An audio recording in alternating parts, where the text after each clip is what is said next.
Lady Colin Campbell, why was Prince Harry so easily seduced by Meghan Markle? Because I think back to that time period, and he was a guy who really had the pick of all the women who he wanted in London. I mean, indeed, I remember revealing that he'd had a fling with the singer Ellie Goulding just a couple of weeks before things turned serious with Meghan Markle.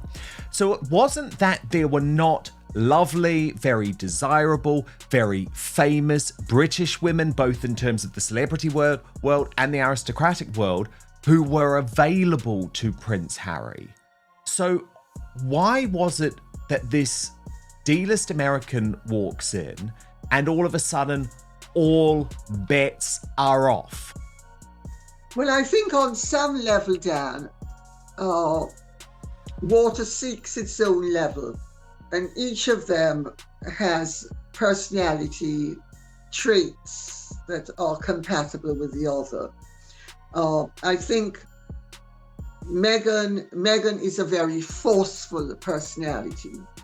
Harry is a very blusteringly forceful personality who's very impetuous and very impassioned. And I'm being polite because I could use rather more pejorative words to describe his quite at times outrageously bizarre behavior. But Meghan, I think both Meghan and Harry have an intensity, a degree of what some people would call almost psychotic energy. And I think, it's the recognition that one shark has for another. Oh, so nice to meet you. Shall we go hunting for sea lions together, sort of thing. I think there was that element. But I know that you and many members of the media think that Harry could get any woman he wanted. Well, he might have been able to initially get a girl into bed once or twice. But I happen to know as a fact that because the friends of my children who Harry tried to get set up with recoiled from Harry. And I mean, Harry was having trouble finding a lady to marry. Harry was desperate to marry. Harry was desperate to have love, to marry, have children. Harry was desperate to replicate what William had. And this is really important. And people don't seem to understand that Harry was the third wheel in that relationship for years. And Harry couldn't close the deal. Chelsea Davy, she moved on. Cressida Bonus, she moved on. One or two others whose names I will not mention, but who are people who are friends of my children. Some of them recoiled from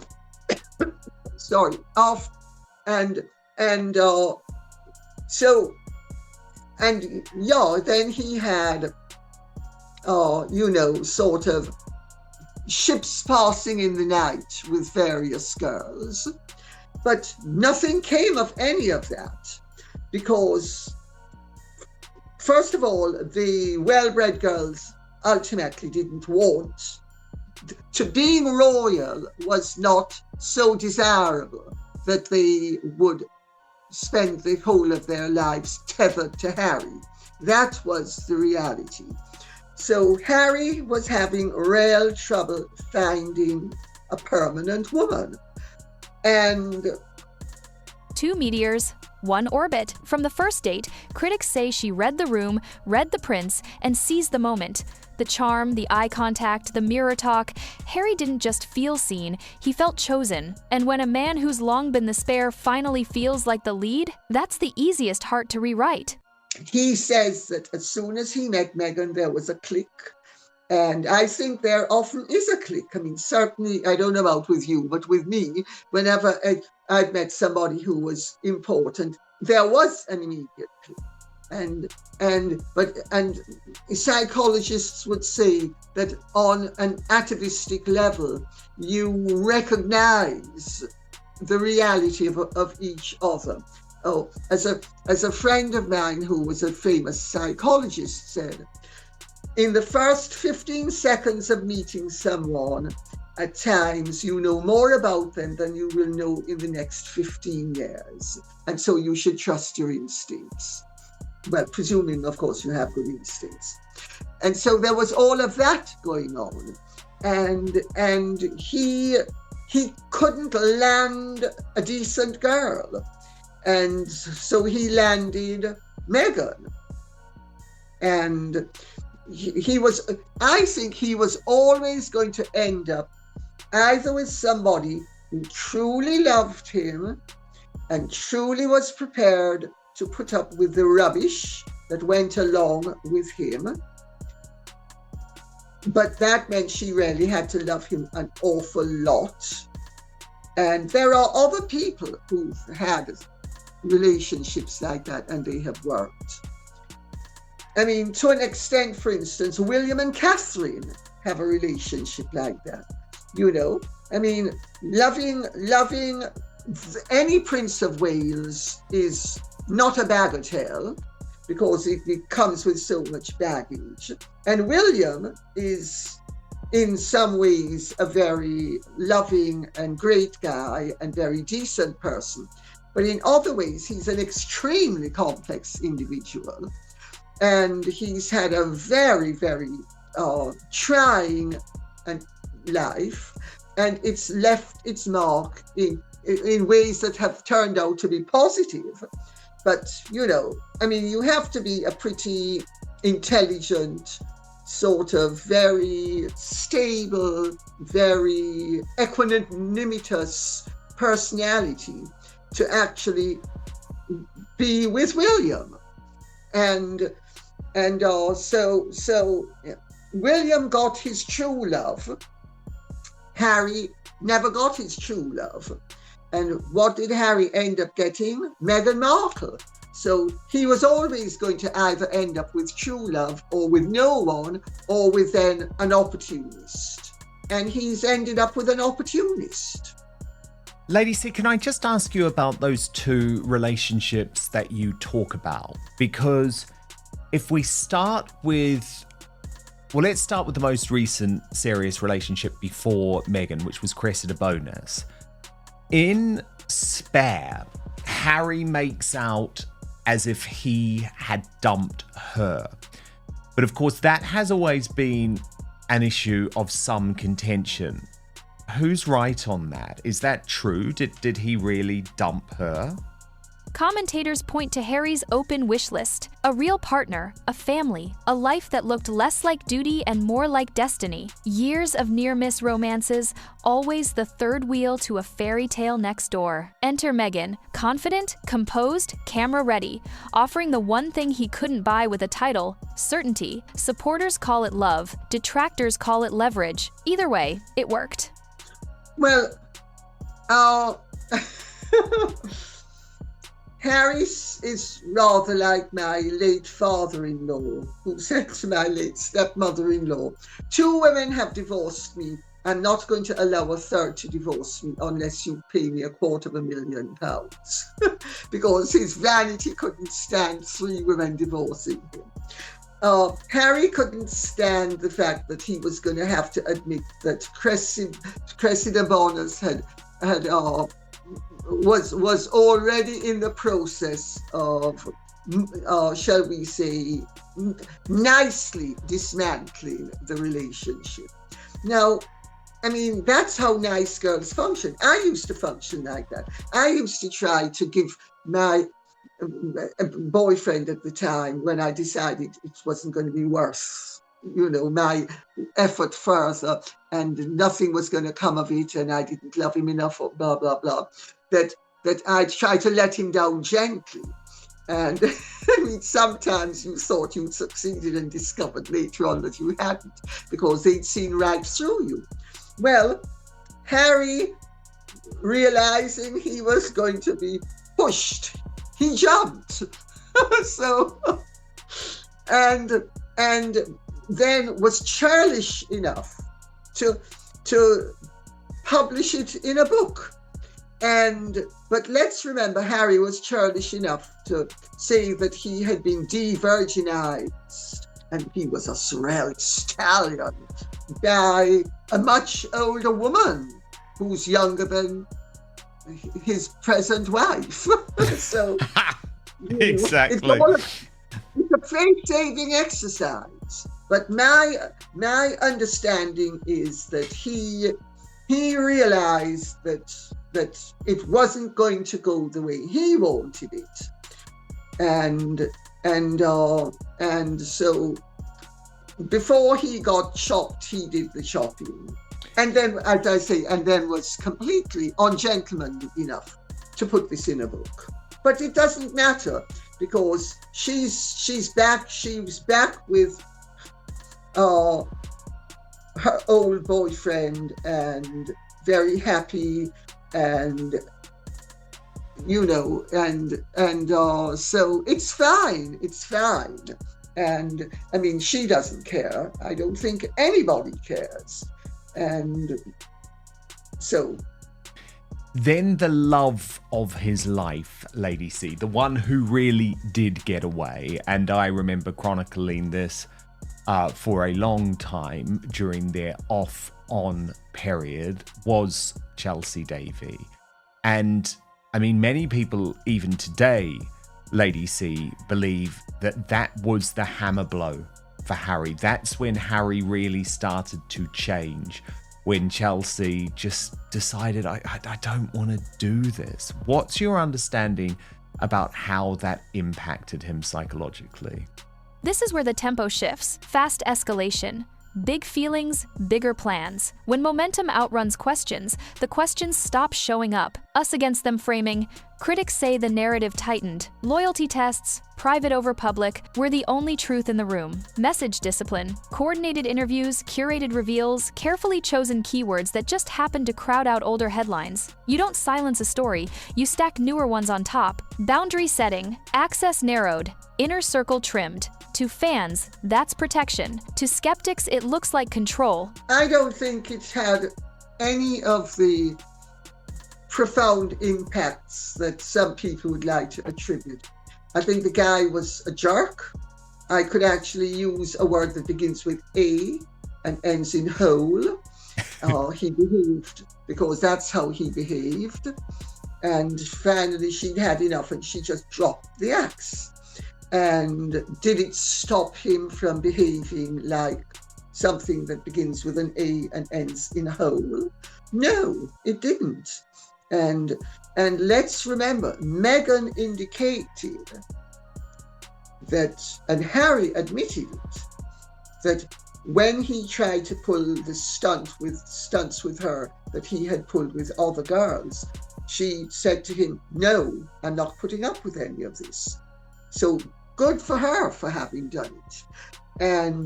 But no, I don't think he learned a thing, quite frankly. I don't think Harry has still learned a thing. The lessons Harry is learning at the moment are not profound life lessons. They are pragmatic lessons due to the fact that he and Meghan are in big financial and commercial and professional trouble. And he understands that he needs to retrieve situations so that he can continue to exploit, because this is what it's all about. It's exploitation. And Meghan has taught him well in that regard. I don't think Harry was exploitative before.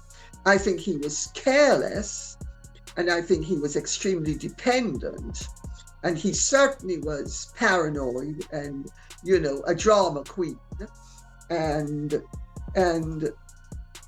really a pill to have around. And the constant self-important delusionalism that went along with having a relationship with Harry was just taxing and tiresome.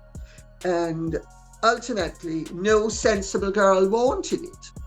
So he got a girl who wanted what he had to offer. And I mean, it's such a shame in some ways for Chelsea Davy, although I look at her now and she's a mom and she seems to be very happy in her personal life.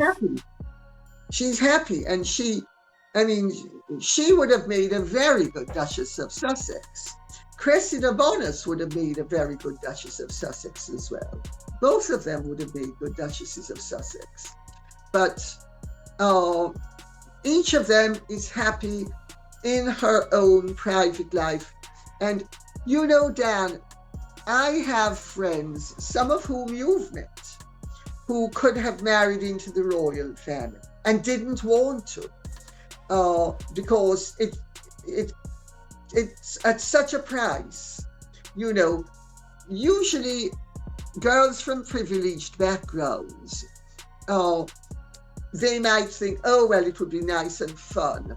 And then they realize it's going to be at such a price that they're not prepared to pay it.